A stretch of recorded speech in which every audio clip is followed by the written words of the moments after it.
So does the pandemic, the shutdown, and the desperate need to reclaim a normal life have some at the boiling point? After seeing video of the NYPD arrest in the East Village that has this officer under investigation, you might be saying yes. But we're not just talking about those on the front lines. You might notice yourself feeling like you have just had it. Our resident psychologist, Dr. Jeffrey Gardier, says it's not only understandable, there's a name for it. Doc, welcome back. Good to see you. Great to be here, Bill. Thank you.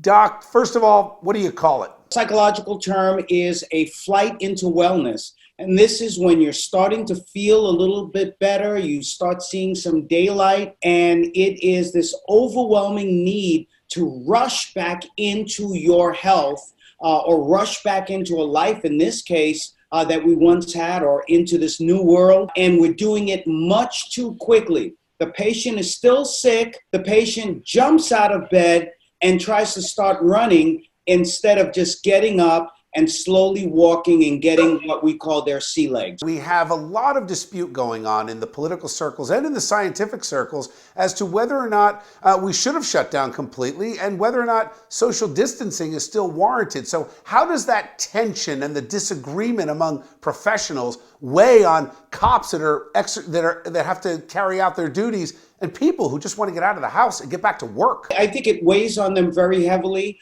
This has gone from not just a biological issue to a medical issue to a psychological issue, now to a financial and sociological issue. So all of that weighs heavy. And then when we take a look at what the cops have to deal with, and I'm in no way trying to defend this particular police officer, I think this is a very complex issue, but with many of our police officers, they're also just as stressed, perhaps emotionally unbalanced as everyone else in this new society under this paradigm shift. So certainly they're feeling it too. We're all making our way in this new world, but it's going to come with a lot of bumps and bruises. What's your advice to the average person out there, on both sides of it? I think first and foremost, we have to break out of the denial that most of us are going through some sort of post-traumatic stress disorder, a lot of emotional instability. Therefore, we may not be emotionally where we need to be.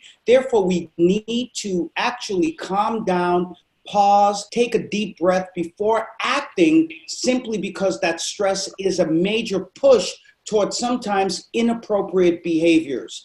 As always, great to see you, Doc. We'll see you tomorrow.